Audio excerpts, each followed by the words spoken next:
Hello, everyone, and welcome to the second episode of the EdTech Hub Spotlight series. This episode is titled Who Pays? The Future of EdTech Financing.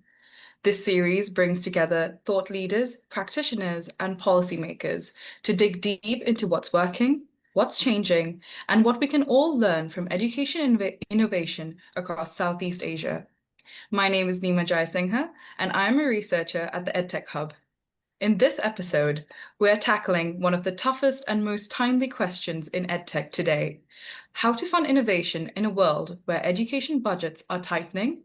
From shifting donor priorities to emerging private capital, we're seeing major changes in who funds EdTech, how they do it, and why. But what does this mean for inclusivity, innovation, and for learners who risk being left behind? Joining me today are two fantastic guests who bring both global and regional perspectives to the discussion. First, we have Rose Sagun, EdTech specialist at the Asian Development Bank. Rose, thank you so much for being here today. Thank you for having me. I'm really thrilled to be here. And second, we have Sandeep Aneja, managing partner at Kaizenvest. Sandeep, it's such a pleasure to have you here with us. Thank you, Nima. Good to be here and also good to connect with you again, Rose. Thank you. And with that, let's dive in, shall we? So, Rose, Sandeep, my first big question for you today is a big picture question. How is the global education funding crisis shaping the way EdTech is financed today? Who's stepping up and who do you think is stepping back? With that, Rose, why don't you kick us off? Sure. That is really the question of the day. Uh, we're talking about a global education crisis as well as the funding crisis that are really meeting at an unprecedented time in history, where in terms of development impacts, we're actually still reeling from the losses and the reversals from COVID-19, for example, and also the impacts of climate change and other types of hazards in recent years. So now we really need to be more innovative and more resourceful in how we look at supporting and financing education and specifically ed tech more broadly. So when we're talking about the global funding crisis, we're seeing that the share of total overseas development assistance has decreased in recent years. One report has noted that the share of total ODA allocated specifically to education has decreased from 9.3% before the pandemic to 7.6% right after the pandemic. So this actually reflects a significant shift in donor priorities in how we address urgent issues in education, as well as other related developmental issues such as health. And actually, that's also another topic that's more tangential. But also, when we look at education and ed tech, we're actually inevitably touching on other human and social development issues as well, like health, for example, and social development protection. So now that we're seeing this crunch in financing, it is really up to us and the global community and private capital, public sector, as well as multilateral development organizations and civil society to really go hand in hand and really figure out how do we break the silos that have troubled the sector for a long time and really start to look at partnerships, private-public partnerships, blended finance, more innovative financing sources so that we're able to support ed tech, which is such a crucial issue for our time today. Thank you so much, Rose. And speaking of public-private partnerships, Sandeep, I feel like this is the perfect moment to hear from you. Thank you, Nima, and thanks, Rose. Um, what I would start with is a bottom line. And there are two elements to that bottom line. And I'll address the PPP aspect that you just asked, Nima. EdTech financing used to be pretty much 5 years ago, pre-COVID, growth at all costs, grow, grow, grow. That is gone. It's now really based on evidence and really based on exits. from a pure investor perspective. So that occurred because COVID changed the dynamics of EdTech consumption. And post that, EdTech investors started looking at EdTech investing from a different set of lenses. Double that with the pullback of ODA and pullback of capital, which is philanthropic and grant-oriented, and it's never been more difficult. It's a tough situation. So where we are seeing investments into EdTech stepping up, people who are coming back and saying, we are here, are consistent sector-focused strategic partners and investors. The tourist investors who came in viewing EdTech from a tech-first perspective are generally gone for now because that didn't pan out for them. There were 41 unicorns a few years ago. Guess how many there are right now? 12. Significant reduction, and that's numbers going down further. So a lot of unrealized losses or unreported losses are going to become visible. The sector is still plateauing out for many, many reasons. Yet there are 2 or 3 entities which are still supporting, and those are generally very dedicated to the sector, enterprise buyers. We're seeing a lot more EdTech commitment from enterprise buyers coming together. They were always small investors, so they are still small, but they are growing their commitment to the sector because they can see that there is an opportunity for them to play a more positive role because they understand the role of ed first and evidence-led investments. A lot of strategics are coming into the sector now, a lot more buying, selling activity happening. Less talked about because it's not as exciting to report EdTech anymore, but it is happening, and we've got data to back that. And there are sort of late-stage backers who are proving that scale models are gathering more capital. So rush to quality. And who's stepping back? Generalist venture capitalists. Big step back. 2024 VC commitment, $2.4 billion, and versus $20.8 billion in 2021. So in 3 years, reduction by $17+ billion. What Rose said, ODA reduction, I will not repeat that. So essentially, there is movement of capital that's occurring and more towards quality. There is an opportunity to do a whole lot more, which I'm sure we'll discuss later, including PPP, which is a big tool, which I think we can answer in one of the other questions coming up. I'm looking forward to it. Sure. Thank you so much, Sandeep. And like speaking of, challenges that we're currently facing, I was just wondering to understand from the both of you, where do you see financing models stumble the most often? Do you think it's in terms of early stage risk, long-term sustainability, or like misaligned priorities between funders and implementers? Sandeep, why don't we start with you here? I think the biggest, I'll start again. All reasons, by the way, Nima, are just right on the money. You're perfect. They're all part of the answer. The biggest one that I think results in many of these is the intention behind the investing and the clarity of thought with the objective of what you're trying to change or what you're trying to bring an improvement in. Those are the intentional reasons why a lot of the investors are either leaving the sector, have left, or are coming into the sector. And financing stumbles when alignment is missing. Let's take an example. I get into an EdTech investment from the perspective of saying that I would love for students to learn better. And my ultimate utopian dream is to see every child feel like they belong as a single learner in a classroom of EdTech. That is what I would love to achieve. And AI could make it possible. I'm sure we'll discuss it next. But if you talk to a generalist investor or even a non-investor who loves education, they might think of it from a very different perspective, that they might think it is all about retention. I want students to be retained in the system.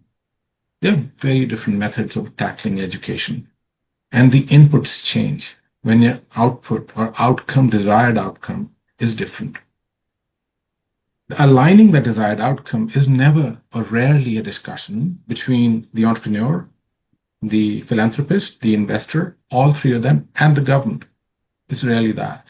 So everybody is trying to achieve a certain different outcome. So alignment, in my opinion, is the biggest reason. An expression of the alignment beyond saying I want to build a unicorn has not been discussed openly. That's number one. Beyond that, of course, early stage risk plays out in any business. So that's not generally unique to EdTech. Cycles are longer. Sales cycles are maybe if you do B2B annual cycles, your customer retention in EdTech is smaller than the retention in a typical K-12 school. But you know those issues going into a solution that you're creating. Long-term sustainability, etc., are also issues. But let me take a pause because I just wanted to focus on one of the most interesting areas for me, and I'm sure there'll be others. Thanks. Thanks, Sandeep. How about you, Rose? Yes. Well, first of all, I really appreciate Sandeep's delineation of the investors that came in tech first and education second, and really prioritizing on education first and the tech second.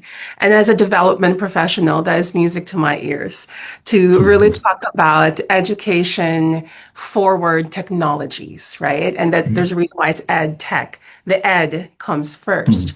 And the technology is the enabler and the scaler of that education intervention. And so Sandeep actually said it perfectly, the alignment between the different stakeholders. And I will speak from a developmental perspective and working with the public sector. That misalignment is a common stumbling block, right? Because at the onset, we're really meant to design these large scale projects, really with all the different stakeholders in mind.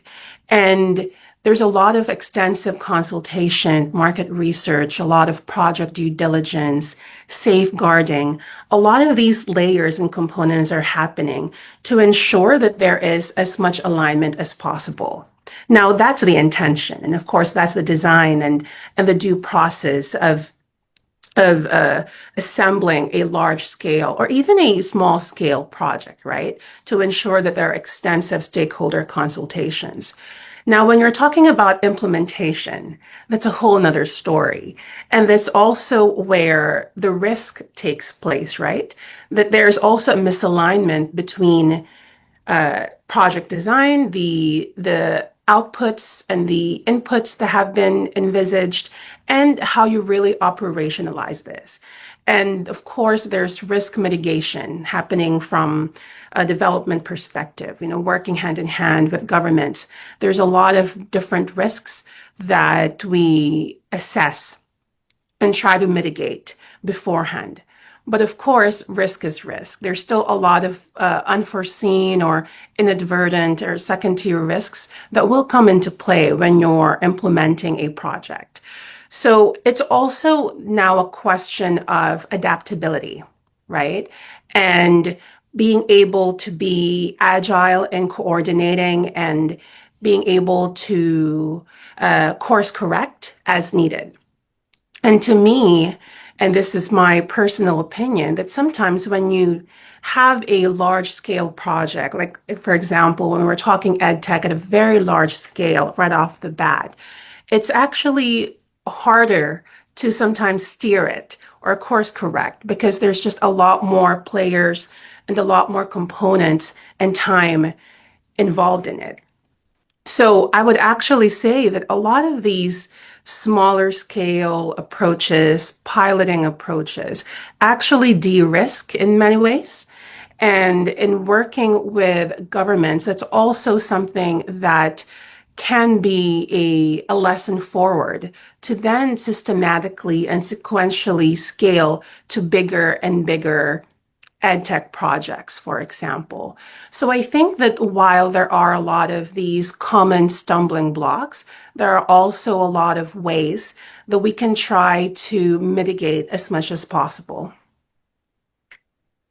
Sure. Thank you so much, Rose. And like sticking with you, speaking about these aspects of adaptability and course correcting. My next question is around this idea of opportunities and inclusion. So I was just wondering, given the current landscape, what opportunities do you see in terms of how we can go from here? And in terms of inclusion, how do you think we can make sure that financing reaches innovations that serve marginalized learners rather than those that promise quick returns? Yes, inclusion really is at the heart of education, right? That's the whole point. That's the ethos of why we're in education. We're supposed to reach every learner, no learner left behind anywhere in the world. And I think the traditional, or I should say, the preliminary conversations around inclusion several years ago revolved around inclusion as a secondary layer, right, of project design, for example.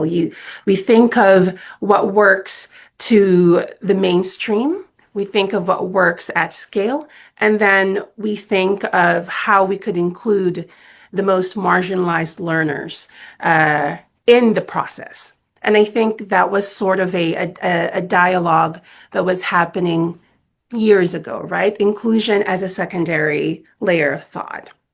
But now, and I love that you are asking this question, Nima, now inclusion is at the forefront, right? More and more in a lot of these spaces, the dialogue actually goes straight to inclusion.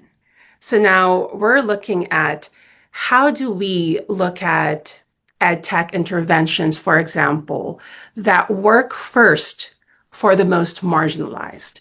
Because the common sense logic is if it works for those that are most left behind, it can then work for the larger mainstream classes of learners, right? And of course, there are a lot of unique attributes when we're talking about ed tech, and ed tech is such a broad topic, right? But if we look at, for example, assistive tech for learners with special needs, there's a lot of learning and evidence that we can actually take from assistive tech that works for some of the most marginalized learners and bringing it to mainstream classrooms. Because, for example, when they're talking about user interfaces and universal design for learning, these are principles and frameworks that actually can serve these classes of 80, 90 students, right?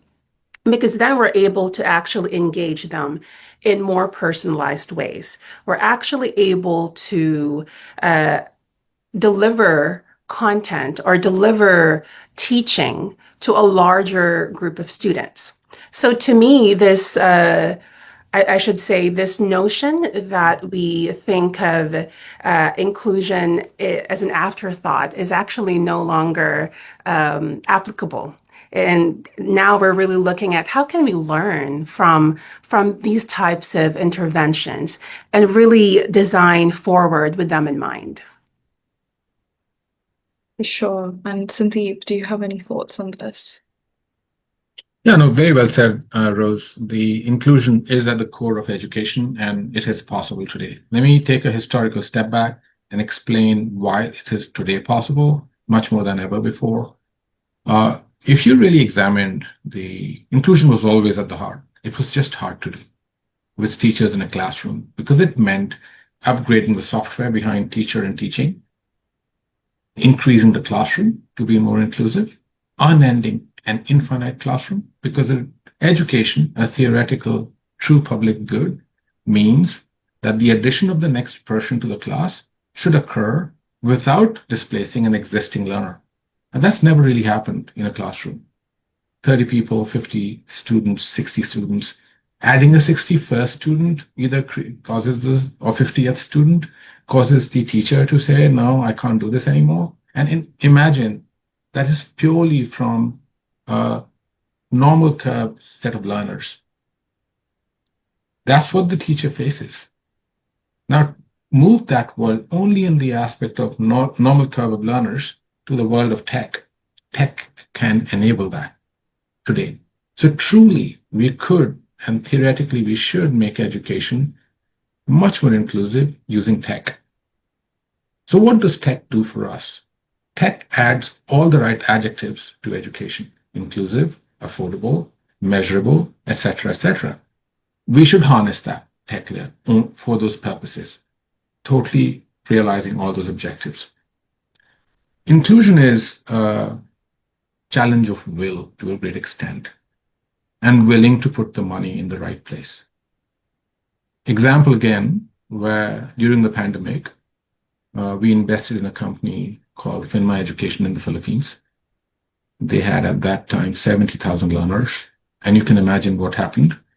Most of the learners went away from those college cities back to their provinces, because what is the point of paying rent or living in a city where the colleges are really not operational? So how did Finma tackle that? We were not an EdTech company. We immediately became an EdTech company by partnering with the local carriers, Globe and Smart, sending smartphones, the cheapest smartphones we could find at our cost, to all the learners, 70,000 learners. We drop shipped books on motorcycles to the learners wherever they were. We started a Facebook Live program because Facebook Live on these carriers, on those data packets, is free. We could reach them. So we created, within a matter of a couple of months, a social emotional program which would ask the learners, how are you doing? Not just in education, but in general in life. So inclusion at that time came alive through the use of tech.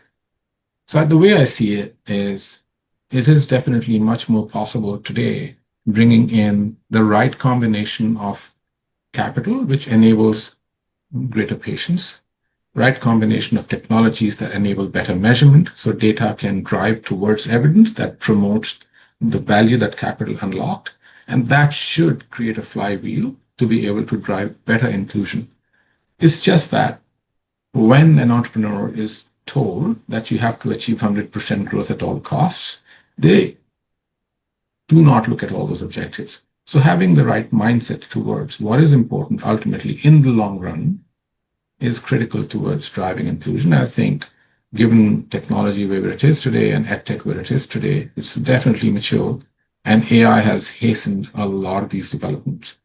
So we are seeing with positivity the possibility that we can include learners of different learning abilities, learning preferences, not just abilities.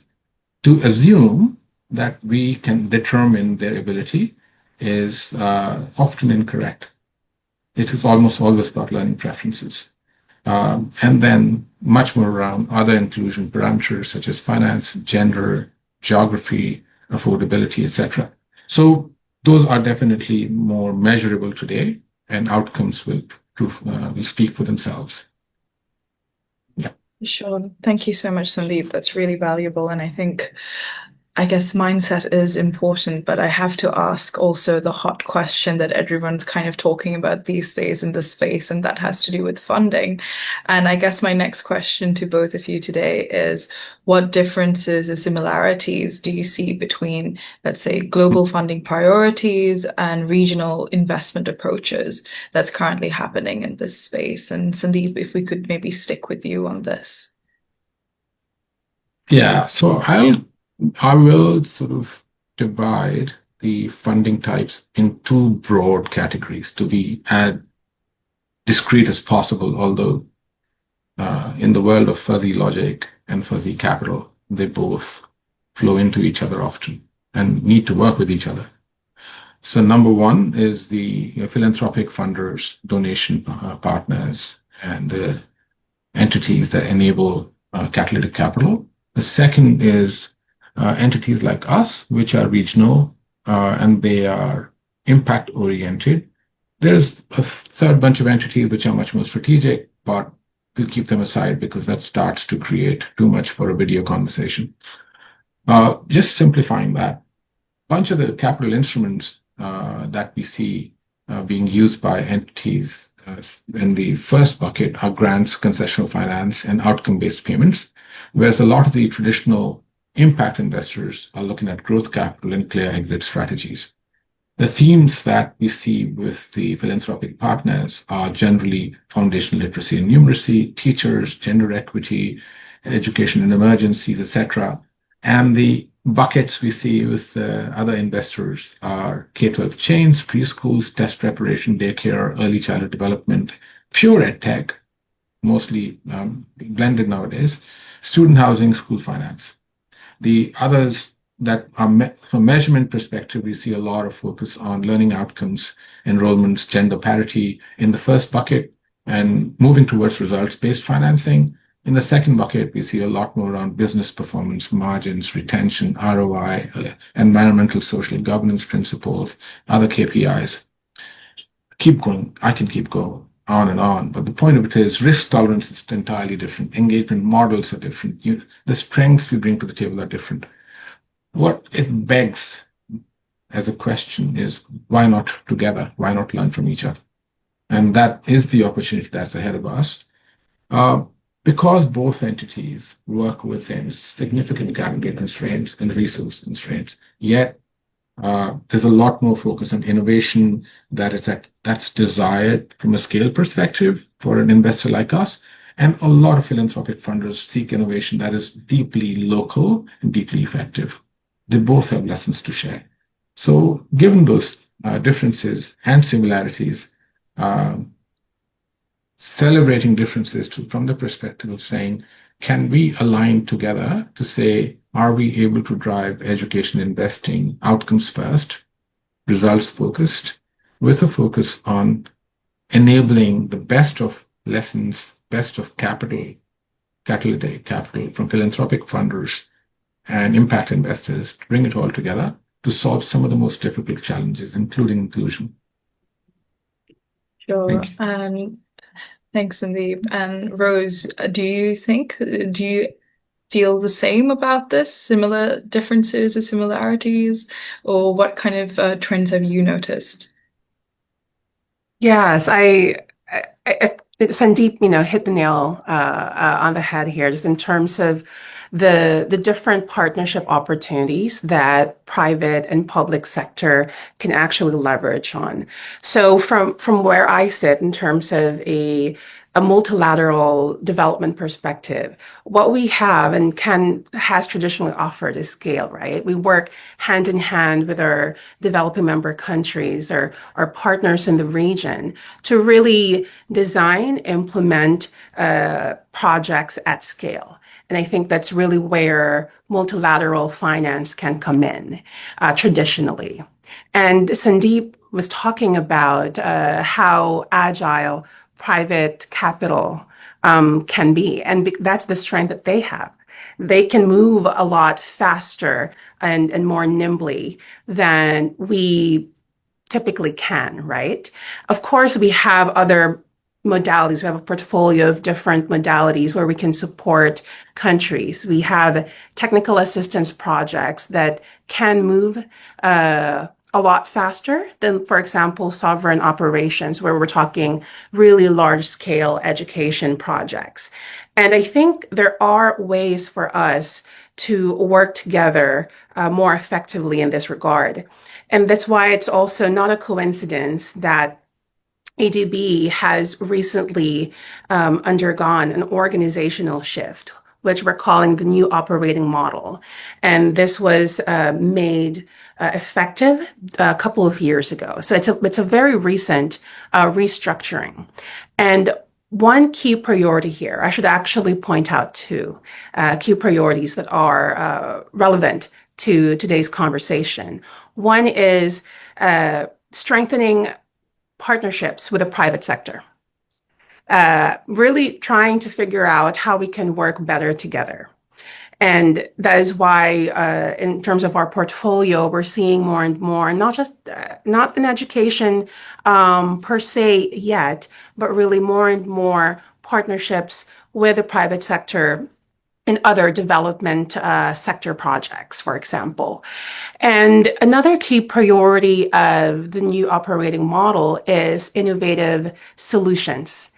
And I believe that one way for us to be able to design and develop and deliver innovative solutions is to work hand in hand with other partners. So these two key priorities actually work in concert for us as a large entity to be able to move uh, faster and be able to offer different solutions to our country partners.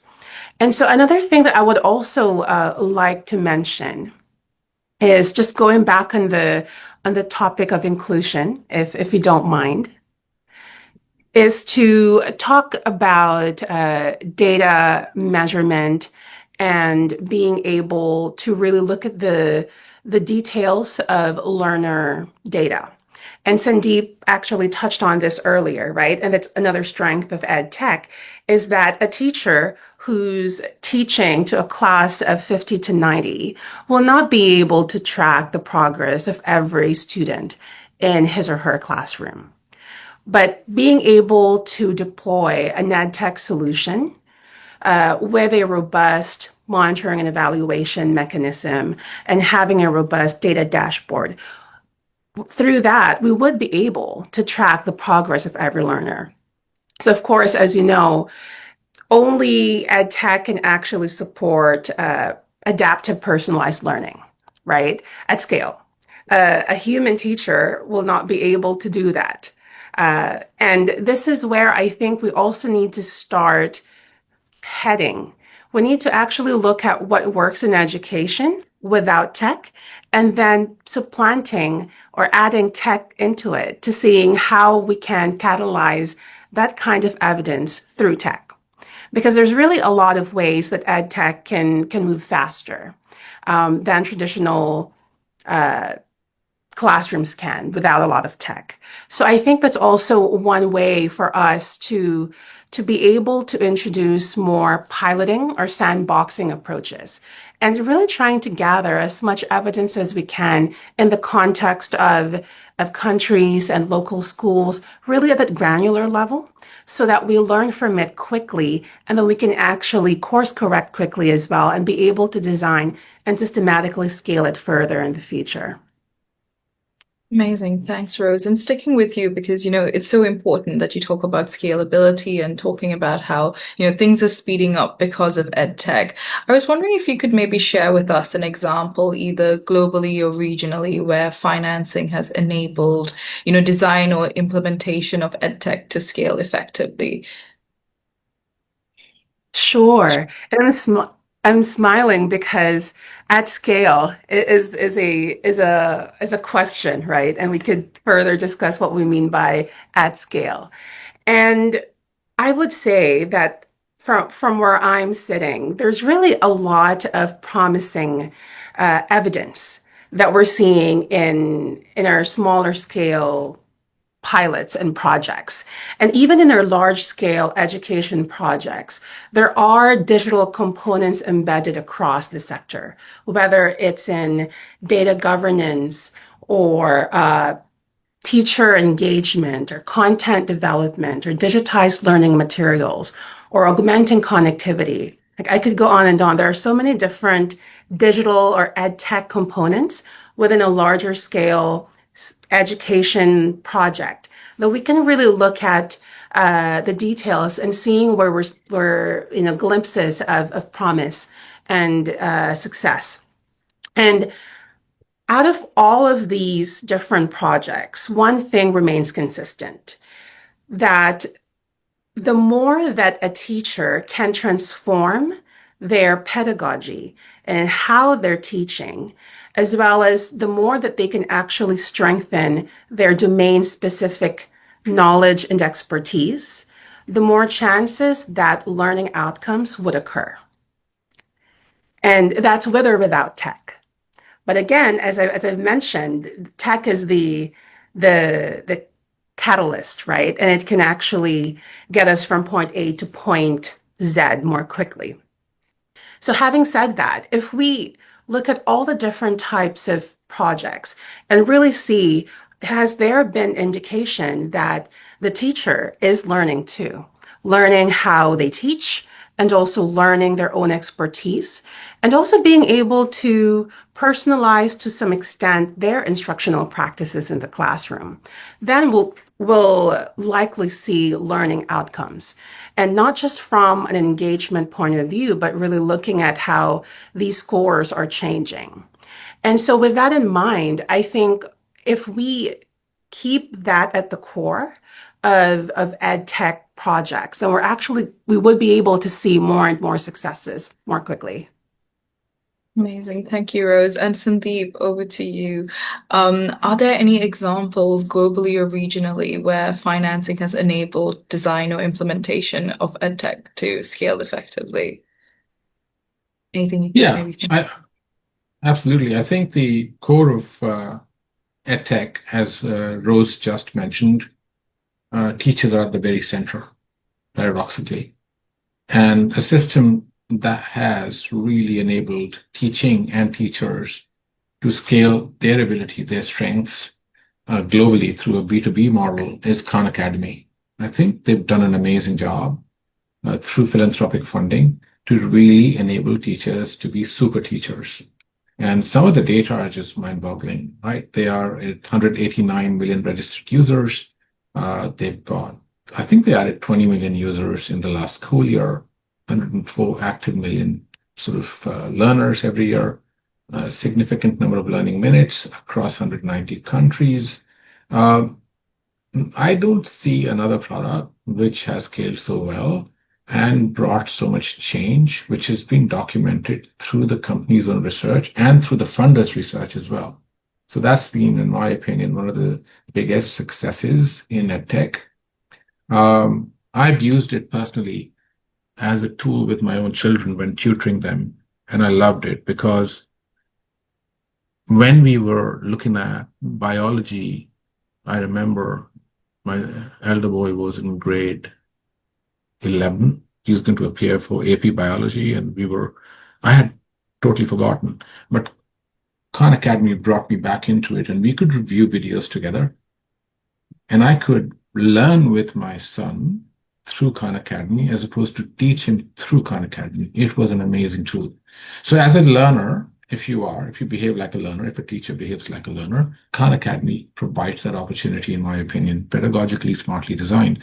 So I think at a very uh, personal level and a general level of a teacher-student interaction, there is a value that it brings to the table that enhances what Rose had referred to as a teacher centricity.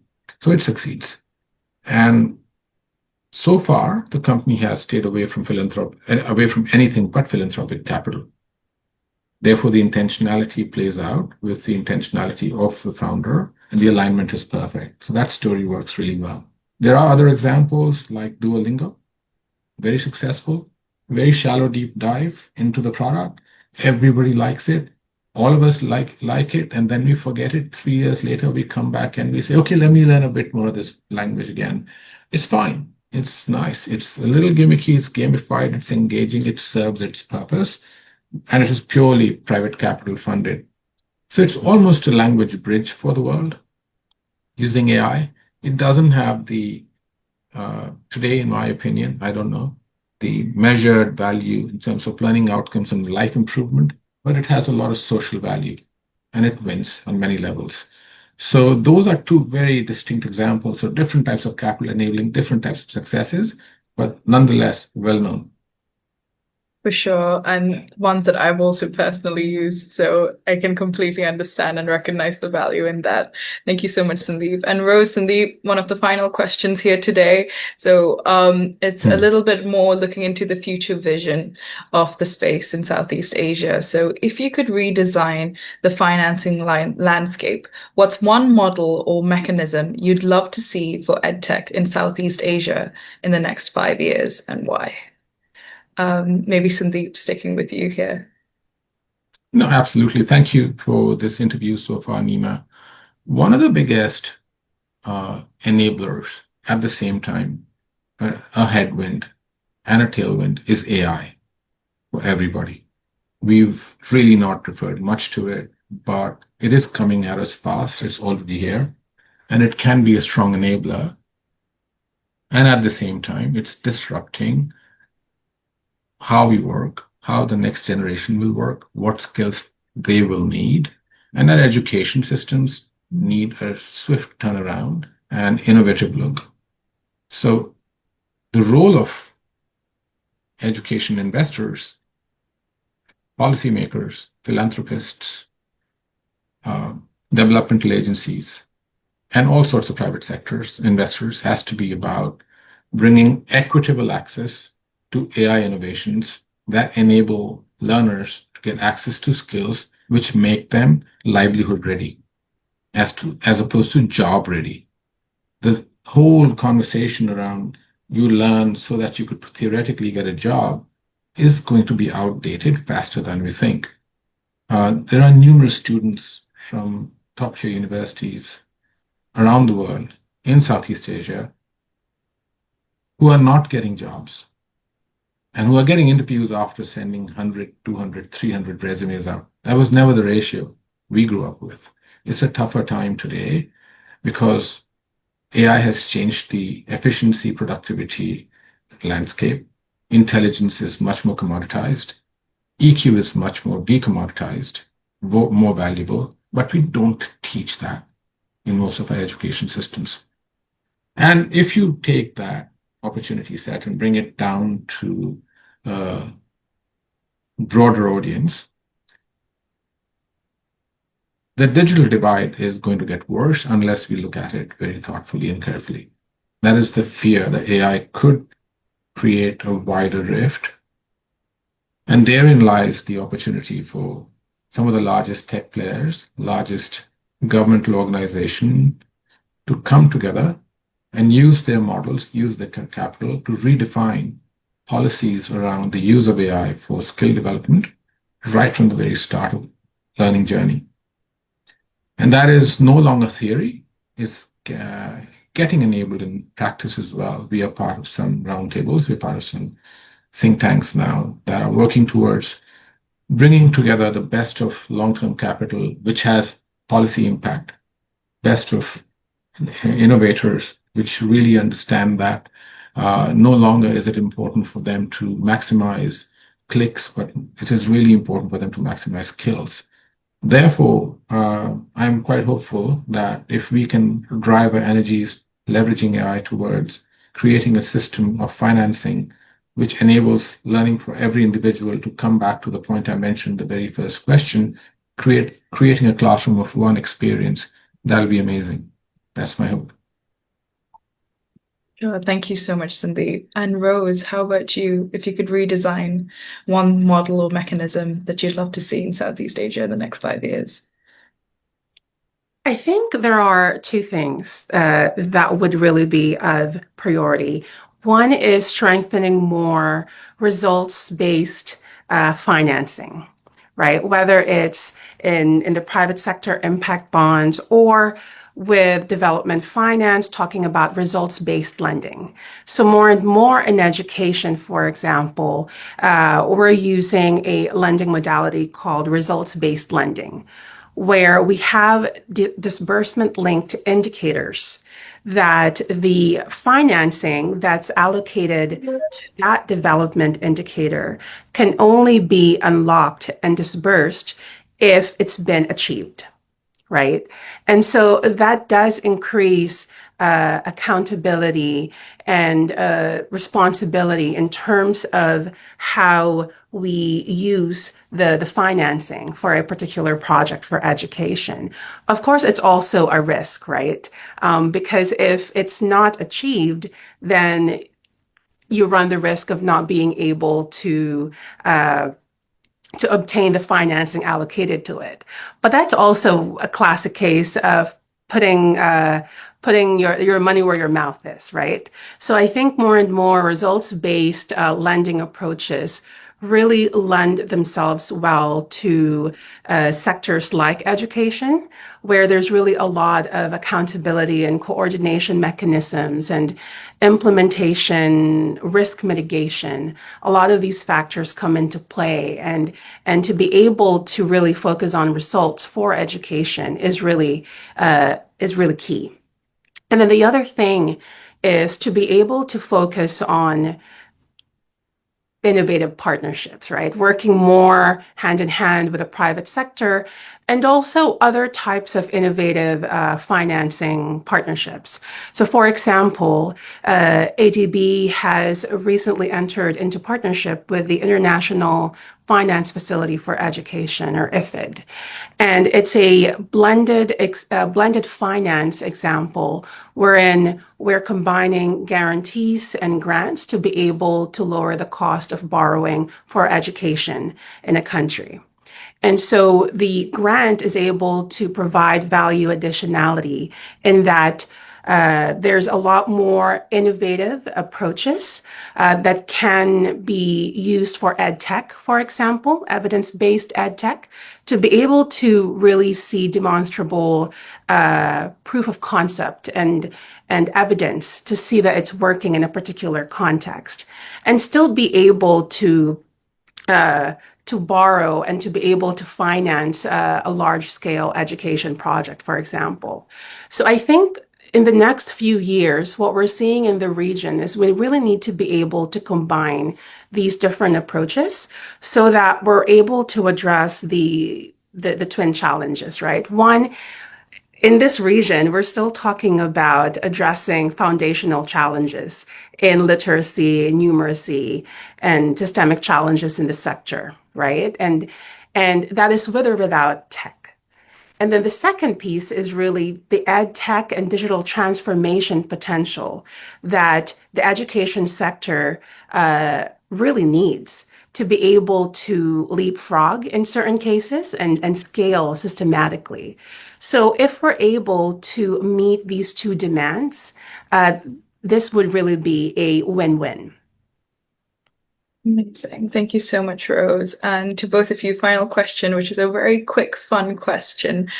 If you had to, so if there's one word you'd use to describe good finance, what good financing should feel like for EdTech, what would that one word be?